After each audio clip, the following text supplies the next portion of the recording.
تو جو سن بھی نہیں سکتا، جو دیکھ بھی نہیں سکتا، اسے ہدایت کیسے آئے گی؟ ہدایت تو اسی کو آتی ہے جو آنکھیں رکھتا ہے. لیکن یہاں آنکھوں سے مراد یہ والی آنکھیں نہیں جو اندھے والی آنکھیں، یہاں پہ آنکھوں سے مراد ہمارے باطن کی آنکھوں کی بات ہو رہی. دیکھتے تو ہم سب ہی ہیں، لیکن ایک ہماری آنکھ ہماری ظاہری آنکھ ہے اور دوسری آنکھ ہماری باطنی آنکھ ہے. تو یہاں جس آنکھ کی بات کی جا رہی ہے وہ باطن کی آنکھ ہے. اور باطن کی آنکھ کہاں کھلتی ہے؟ جب آپ اچھوں کی فہرست پہ بیٹھتے ہیں. جب آپ اچھوں میں بیٹھتے ہیں تو اچھے ہو جاتے ہیں، کیونکہ خربوزہ خربوزے کو دیکھ کے رنگ پکڑتا ہے.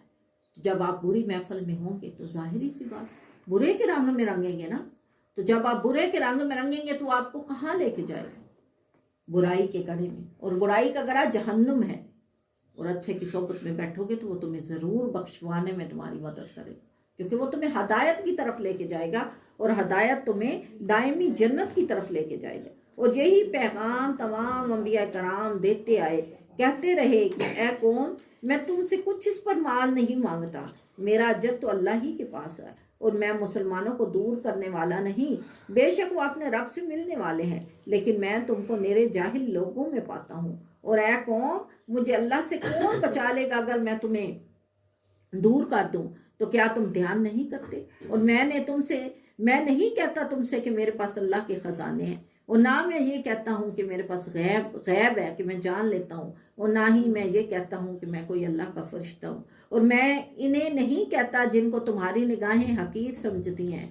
ہرگز انہیں اللہ کی کوئی بلائی نہ پہنچائے گا. اللہ خوب جانتا ہے جو ان کے دلوں میں ہے. ایسا کروں تو ضرور میں ظالموں میں ہوں. یہ انبیاء کرام کا پیغام تھا. وہ کہتے گئے کہ میں نہیں کہتا کہ میرے پاس اللہ کے خزانے ہیں. انبیاء کرام اللہ کے خزانے نہیں لے کے آئے. سب سے بڑا خزانہ ہدایت کا لے کے آئے اور ہدایت ہی دیتے چلے گئے. انبیاء کرام نے نہیں کہا کہ میں کہتا ہوں کہ میں قیامت کے دن کو جانتا ہوں اور سب کچھ کر دوں گا تمہارے لیے، بلکہ اس کا علم صرف اللہ تبارک و تعالیٰ کے ہے. اور اللہ تبارک و تعالیٰ کے یہ نبی یہ بھی نہیں کہتے رہے کہ ہم فرشتے ہیں، بلکہ کہتے کہ ہم تم ہی میں سے انسان ہیں. تمہیں حق سنانے کے لیے بشیر نذیر بنا کر بھیجے گئے تاکہ تمہیں بشارت دیں اور تمہیں ڈرائیں. اب اگر تم بشارت کے اوپر چلو گے تو تم ہدایت پا جاؤ گے، اگر اللہ سے ڈرتے رہو گے تو گناہ سے بچ جاؤ گے. اور پھر یہاں پر اللہ تبارک و تعالیٰ نے حضرت نوح علیہ السلام کا ذکر فرمایا. بولے اے نوح، تم ہم سے جھگڑے اور ہم ہی جھگڑے تو لے آؤ جس کا ہم سے وعدہ کرو اگر تم سچے ہو. جب نوح علیہ السلام نے طویل مدت تک اپنی قوم کو ہدایت دینے کی کوشش کی، 950 سال تبلیغ کی، لیکن لوگ ایمان لانے والے نہیں تھے.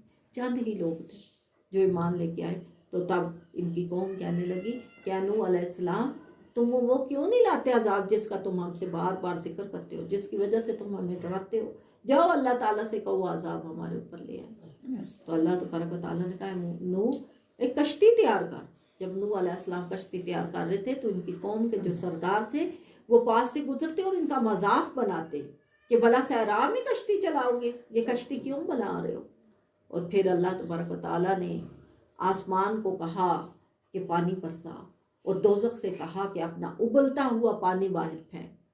تو دوزخ نے اپنا ابلتا ہوا پانی باہر پھینکا، اور پھر اوپر سے آسمان سے پانی آیا، اور جب دونوں طرف سے پانی آیا تو سب کچھ بہا کے لے گیا. کچھ بھی باقی نہ رہا سوائے نوح علیہ السلام کی اس کشتی پہ کہ جس کو بنایا گیا تھا اس لیے کہ نوح علیہ السلام اور اس کے ماننے والے اس میں سوار ہو جائیں.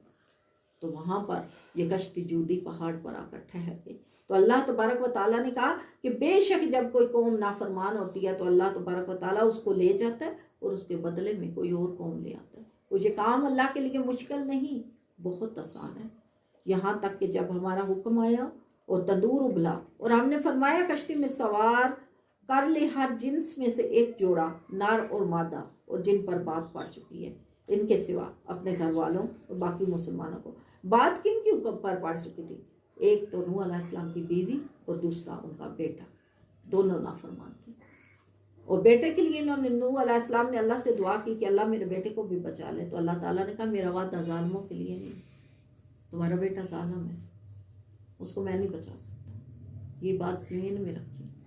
اللہ تعالیٰ آزماتا ہے اولاد سے. اکثر آپ دیکھو گے کہ اچھے ماں باپ کی اولاد اچھی نہیں نکلتی. کیوں؟ اللہ ماں باپ کی آزمائش رکھتا ہے اولاد کے اندر، کیونکہ ماں باپ کے لیے سب سے بڑا فتنہ اس کی اولاد ہوتی ہے اور اسی سے آزمایا جاتا ہے انسان. تو اسی لیے اپنے اس خزانے کی فکر کیا کریں. ہمارے بس میں تو نہیں کہ ہم اپنی اولاد کو اچھا کریں. ہدایت تو میرے اللہ کے ہاتھ میں ہے. ہم ہدایت نہیں دے سکتے، کم از کم ڈر سنا سکتے ہیں. اور جب ہم ڈر سنا کے بھی اپنی اولاد کو سیدھے راستے پہ نہ لائیں تو پھر بس اللہ سے دعا کریں. وہی ہدایت دینے والا ہے اور وہی دے سکتے ہیں. ہم ہدایت نہیں دے سکتے. ہم صرف اپنے جو اعمال ہیں ان کو سیدھا رکھ سکتے ہیں. اولاد اس وقت تک ہمارے ذمہ کرم پہ ہوتی ہے جب وہ بالغ نہیں ہو جاتی. جب وہ بالغ ہو جاتی ہے تب وہ اپنے ذمہ کرم پہ ہوتی ہے. ہاں نصیحت کرنا ہمارا فرض ہے. ہم نصیحت کرتے کرتے دنیا سے جائیں. آگے اللہ کے کرم پہ ہے کہ اگر اس کے نصیب میں ہدایت ہے تو انشاءاللہ اللہ عز و جل اسے ہدایت دے گا. اور وہ انہیں لیے جا رہی تھی ایسی موجوں میں جیسے پہاڑ، اور نوح نے اپنے بیٹے کو پکارا اور وہ اس سے کنارے پر تھا. اے میرے بچے ہمارے ساتھ سوار ہو جا اور کافروں کے ساتھ نہ ہو. بولا اب میں کسی پہاڑ کی پناہ لیتا ہوں، وہ مجھے پانی سے بچا لے گا. کہا آج اللہ کے عذاب سے تمہیں کوئی بچانے والا نہیں مگر جس پر وہ رحم کرے. اور اس کے بیچ میں موج اڑے آئی تو وہ ڈوب تو میں رہ گیا. سمجھ میں آئی بات؟ یہ نبی کا بیٹا تھا. نبی علیہ السلام نے اپنے بیٹے کو پکارا کہ آ بیٹا کشتی میں سوار ہو جا. لیکن نافرمان اولاد، اللہ کی نافرمان، سب سے پہلے جو اللہ کا نافرمان ہے وہ ہمارا تابعدار نہیں ہو سکتا. جس نے اسے پیدا کیا جب وہ اس کا ہی نہیں تو ہمارا کہاں ہوگا. لیکن ان کے بیٹے نے کہا میں تو پہاڑ کی چوٹی پہ چڑھ کے پناہ لے لیتا ہوں، پانی نیچے سے گزر جائے گا. لیکن کیا ہوا کہ جب پانی آیا تو وہ اس کی چوٹی کو بھی کراس کر گیا اور اسے بہا کر لے گیا اور وہ کچھ بھی نہ رہ گیا. اور جب اللہ تبارک و تعالیٰ سے دعا کی گئی تو اللہ تبارک و تعالیٰ نے کہا میرا وعدہ ظالموں کے لیے نہیں ہے. اور پھر جب تمام چیزیں موجوں نے ڈبو دی تو پھر اللہ تبارک و تعالیٰ فرماتے ہیں کہ میں نے حکم فرمایا کہ اے زمین اپنا پانی نگل لی اور اے آسمان تھم جا. پانی خشک کر دیا گیا اور کام تمام ہوا اور کشتی کو جودی پہاڑ پر ٹھہرا دیا اور فرمایا کہ دور ہو بے انصاف لوگ. اور نوح نے اپنے رب کو پکارا، عرض کی اے میرے رب میرا بیٹا بھی تو میرا گھر والا ہے، تو بے شک تیرا وعدہ سچا ہے، تو سب سے بڑھ کر حکم والا ہے. فرمایا اے نوح وہ تیرے گھر والوں میں نہیں، بے شک اس کے کام بڑے نالائق ہیں. تو مجھ سے وہ بات نہ مانگ جس کا تجھے علم نہیں. میں تجھے نصیحت فرماتا ہوں کہ نادان نہ بن. عرض کی اے رب میرے میں تیری پناہ چاہتا ہوں کہ تجھ سے وہ چیز مانگوں جس کا مجھے علم نہیں، اور اگر تو مجھے نہ بخشے اور رحم نہ کرے تو میں رضیاکار ہو جاؤں. سمجھ میں آ گئی بات کہ جب نوح علیہ السلام نے اللہ سے ہدایت مانگی تو اللہ تبارک و تعالیٰ نے کہا اے نوح نالائقوں کے لیے دعا نہ کرو، تیرا بیٹا نالائق ہے. یہاں سے دو باتیں آپ سمجھ لیں. اکثر ہم یہ کہتے ہیں کہ ہمارے بچوں کے حق میں ہماری دعا قبول نہیں ہوتی کیونکہ ہمارے بچے اللہ کے نافرمان ہوتے ہیں اور نافرمان کے لیے دعا نہیں قبول ہوتی. جو اللہ کا نافرمان ہوتا ہے اس کے حق میں دعا اچھوں کی قبول نہیں ہوتی. آپ جتنے مرضی مولانا کے پاس جا کے دعا کروا لیں لیکن جو اللہ سے خود معافی نہیں مانگے گا اس کی دعا کسی مولوی کے ہاتھوں میں قبول نہیں ہوگی کیونکہ اللہ کو وہ بندہ پسند نہیں ہوتا. ہاں جب وہ بندہ توبہ کر لے گا پھر وہ تمام مانگی گئی دعائیں جو لوگ نیک اس کے بارے میں مانگتے ہیں وہ فوراً قبول ہو جائیں گے. لیکن جب تک وہ معافی نہیں مانگے گا کیونکہ قرآن پاک میں اللہ تعالیٰ نے فرمایا کہ میں کبھی بھی اس قوم کی حالت نہیں بدلتا جب تک کہ وہ قوم خود خیال نہ کرے اپنی حالت کے بدلنے کا. آپ پہلے اپنی حالت کے بدلنے کا خیال کریں گے تو رب آپ کی حالت بدلے. اور اس بات میں یہ بھی ذہن میں رکھا کریں کسی کو تانا نہ دیا کریں کہ آپ کی اولاد ایسی ہے. کسی کے اختیار پہ نہیں ہے کسی کو سیدھے راستے پہ لانا. یہ سب اللہ کے کام ہے. وہ جس کو چاہتا ہے ہدایت دے دیتا ہے، وہ جس کو چاہتا ہے گمراہ کر دیتا ہے. بس ہدایت کی دعا کرو. اگر کسی کو دیکھو کہ وہ گمراہی پر ہے اسے نصیحت کرو اور اس کے لیے ہدایت کی دعا مانگو کہ اللہ اس کو ہدایت دے. مگر یہ مت پیچھا کرو کہ بس میں نے جو کہا ہے یہ کرے کیونکہ وہ ابھی گمراہ ہے. ہو سکتا ہے کہ تمہارے بار بار کہنے اور اکسانے پہ وہ نافرمانی کی انتہا کرے اور شرکی کرنے لگے. اگر اس نے آگے سے کوئی شرکیہ جملہ بول دیا تو وہ تو ایمان سے بھی خارج ہو جائے گا. اس لیے اس بات سے خصوصی طور پہ دھیان رکھا کریں. اللہ تبارک و تعالی ہمیں ایسا بنائے کہ ہم اسے پسند آ جائیں.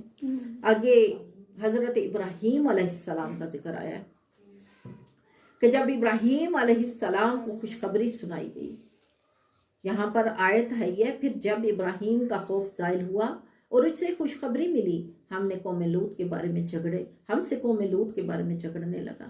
بے شک ابراہیم تحمل والا، بہت آہیں کرنے والا، رجوع کرنے والا۔ کتنی سیرتیں بتائی ابراہیم کی، تحمل والا۔ تحمل کسے کہتے ہیں؟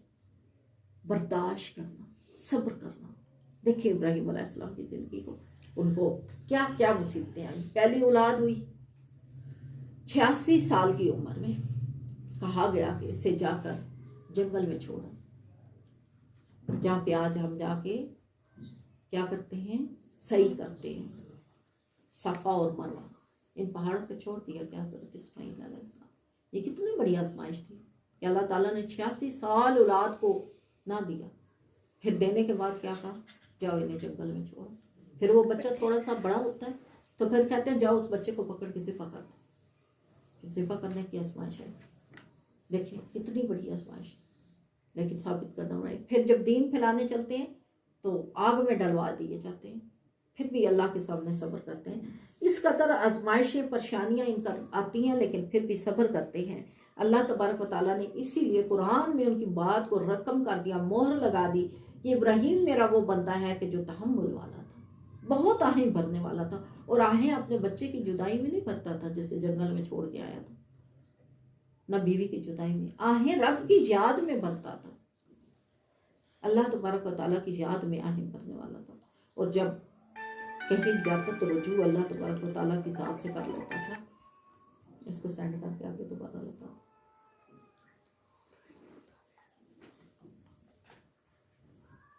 اس کے بعد اللہ تبارک و تعالیٰ فرماتے ہیں کہ حضرت شعیب علیہ السلام کا ذکر، یہاں پر حضرت لوط علیہ السلام کا بھی ذکر آیا۔ حضرت لوط علیہ السلام حضرت ابراہیم علیہ السلام کے بھتیجے تھے، اور حضرت ابراہیم علیہ السلام کے پاس جب فرشتے آئے پیغام لے کر کہ اللہ نے آپ کو بیٹے کی خوشخبری دی ہے، تو اس وقت انہوں نے فرشتوں سے یہ پوچھا کہ تم نے آگے کہاں جانا ہے؟ تو فرشتوں نے یہ بتایا کہ آگے ہم ایک قوم کی طرف جا رہے ہیں، یعنی لوط کی طرف جا رہے ہیں، اور یہ قوم عرانیت میں، عیاشی میں، فحاشی میں سب سے آگے تھی۔ کہا گیا کیوں جا رہے ہو؟ کہا کہ وہ اللہ کے نافرمان ہیں اور اللہ نے ان کے اوپر عذاب لانے کا وعدہ کیا ہے، اس لیے ہم جا رہے ہیں کہ اس قوم کے اوپر عذاب لائیں۔ تو حضرت ابراہیم علیہ السلام اللہ تبارک و تعالیٰ سے جھگڑنے لگے اور کہنے لگے کہ اللہ عز و جل تو اس قوم پہ کیوں عذاب لا رہا ہے جبکہ اس کے درمیان تو نبی بھی موجود ہے۔ یعنی یہاں سے یہ بات بھی ثابت ہوتی ہے کہ جس قوم کے اندر کوئی ایک بھی تابعدار ہوتا ہے اس قوم پہ عذاب نہیں آتا۔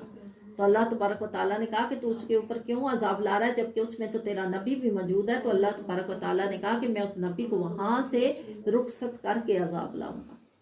جب لوط علیہ السلام کے پاس فرشتے گئے لڑکوں کی شکل میں تو ان کی بیوی نے دیکھا اور فوراً اپنی قوم کو جا کے کہا کہ لوط علیہ السلام کے پاس تو لڑکے آئے ہیں، جاؤ اور ان کے ساتھ برا فعل کرو۔ تو اب کیا ہوا کہ اس قوم نے اس بات کے اوپر لوط علیہ السلام کو کہا کہ یہ لڑکے ہمارے حوالے کر دو۔ انہوں نے کہا کہ میری قوم کی بیٹیاں تمہارے لیے ہیں، ان بیٹوں کے ساتھ، ان لڑکوں کے ساتھ بدتمیزی نہ کرو اور برا سلوک نہ کرو، کیونکہ یہ تمہارے لیے بہت برا فعل ہوگا، اللہ تم پہ ناراض ہو جائے گا اور تمہارے اوپر عذاب آ جائے گا۔ لیکن اس قوم نے ذرا بھی بات نہ مانی اور یہ آگے بڑھے۔ تو وہ تو فرشتے تھے، وہ تو انسان نہیں تھے کہ یہ ان کے ساتھ کوئی برا سلوک کرتے۔ تو انہوں نے کہا کہ اے لوط ہماری فکر نہ کرو اور رات ٹھہرے اپنی فیملی کو ساتھ لو اور یہاں سے نکل جاؤ اور پیچھے مڑ کے نہ دیکھنا کہ کہیں تمہارے اوپر بھی عذاب آ جائے۔ یہ اللہ تبارک و تعالیٰ کی طرف سے انہیں صدا دی گئی۔ لوط علیہ السلام اپنی 2 بیٹیوں کو لے کر اپنی قوم سے جدا ہوئے اور جب دور گئے تو اس قوم کے اوپر اللہ تبارک و تعالیٰ نے آسمان سے پتھر برسائے اور اللہ تبارک و تعالیٰ نے فرشتے نے انہیں ایسے اٹھایا اور اٹھا کے ایسے نیچے پھینک دیا، الٹ دیا اس قوم کو۔ اللہ تبارک و تعالیٰ نے کہا کہ دیکھو کیسا ہوا ان کا انجام جنہوں نے ہمیں جھٹلایا۔ اور پھر اس کے بعد مدین والے کی طرف ان کی ہم قوم شعیب کو بھیجا، کہا ہے میری قوم اللہ کی عبادت کرو، اس کے سوا کوئی تمہارا معبود نہیں، اور ناپ تول کی کمی نہ کرو، بے شک میں تمہیں آسودہ حال دیکھتا ہوں اور مجھے تم پر گھیر لینے والے عذاب کے دن کا ڈر ہے۔ اور اے میری قوم، ناپ تول میں کمی نہ کرو، انصاف کے ساتھ پورا ناپ تول کرو، لوگوں کو ان کی چیزیں گھٹا کر نہ دو اور زمین میں فساد مچاتے نہ پھرو۔ اللہ کا دیا جو بچ رہے وہ تمہارے لیے بہتر ہے اگر تمہیں یقین ہو، اور میں کچھ تم پر نگہبان نہیں۔ بولے اے شعیب، کیا تمہاری نماز تمہیں یہ حکم دیتی ہے کہ ہم اپنے باپ دادا کے خداؤں کو چھوڑ دیں یا اپنے مال کو جو چاہیں نہ کریں؟ ہاں جی، تم ہی تو بڑے عقل مند ہو، نیک چلن ہو۔ کہا ہے میری قوم، بھلا بتاؤ تو، اگر میں اپنے رب کی طرف سے ایک روشن دلیل پر ہوں اور اس نے مجھے اپنے پاس سے اچھی روزی دی ہے، اور میں نہیں چاہتا کہ جب تمہیں منع کرتا ہوں آپ اس کے خلاف کرنے لگوں، میں تو جہاں تک بنے سنوارنا ہی چاہتا ہوں، اور میری توفیق اللہ ہی کی طرف سے، اور میں نے اسی پر بھروسہ کیا اور اسی کی طرف رجوع ہے۔ یعنی انہوں نے بھی اپنی قوم کو بارہا ڈرایا۔ ان کی قوم ناپ تول میں کمی کرتی تھی، غریب غربا کا مذاق بناتی تھی۔ اللہ تبارک و تعالیٰ نے اس قوم کو چنگاڑ کے ساتھ برباد کیا۔ ان کے اوپر 3 قسم کے عذاب آئے، پہلے بادل آیا، پھر دوسرا آیا، پھر تیسرا آیا۔ پہلے سے ان کے چہرے سرخ، دوسرے سے سرخ، اور تیسرے سے پھر سیاہ ہو گئے، اور پھر ان کے اوپر ایک چنگاڑ آئی، اس نے ان کو ہلاک کر دیا۔ تو اللہ تبارک و تعالیٰ کہتے ہیں کہ بچا لیا، اور ظالموں کو چنگاڑ نے آ لیا، تو صبح اپنے گھروں میں گھٹنوں کے بل پڑے رہ گئے۔ یعنی یہ گھٹنوں کے پل پڑے رہ گئے، گویا کبھی وہاں بسے نہ تھے۔ اللہ تعالیٰ کہتا ہے، ارے دور ہوں مدین والے، جیسے دور ہوئے سمود، جیسے سمود دور۔ سمود کس کی قوم تھی؟ حضرت ہود علیہ السلام کی قوم تھی۔ یہ بہت ہی پاور والے لوگ تھے، بہت بڑی بڑی ایجادات کرتے تھے۔ آج ہم نے بھی ایجادات کی ہیں نا، جہاز ایجاد کر لیا ہے، سیارے ایجاد کر لیے ہیں جو چاند پہ جا رہے ہیں، موبائل ایجاد کر لیے ہیں، یہاں بیٹھے وہاں بیٹھے تم ایک دوسرے کا چہرہ دیکھ سکتے ہو۔ کیا کچھ ہم نے ایجاد کر لیا۔ یہ بھی بڑی بڑی ایجادات کرتی تھی یہ اس وقت قوم، اتنی ایجادات کرتی تھی، اور اتنے قبیل تھے، اتنے کبھی ہیکل ان کے جسم تھے کہ پہاڑ کے پتھر پہ پاؤں رکھتے تو وہ نیچے کرچی کرچی ہو جاتا تھا۔ قد قامت اتنے اونچے، طاقت حسن اتنا زیادہ تھا، عقل اتنا زیادہ تھا، پہاڑوں کو تراش کے ان کے غاروں میں اپنے گھر بنا لیا کرتے تھے، خوبصورت سے خوبصورت پتھروں کے گھر بناتے تھے۔ لیکن اس قوم میں کیا تھا؟ ایک تکبر، دوسرا غریب لوگوں کا برا سلوک کرتے تھے، غریبوں کے ساتھ ناانصافی کرتے اور ان کا مذاق بناتے۔ اللہ تبارک و تعالیٰ نے اس قوم کو بھی برباد کر دیا۔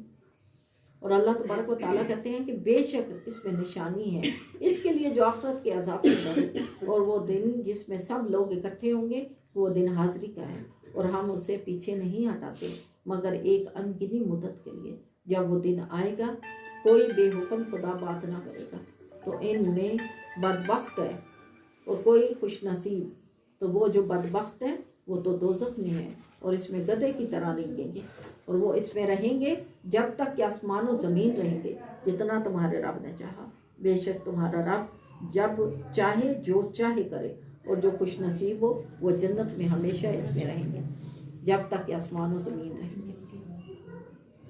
اللہ تبارک و تعالی ہمیں عقل دے۔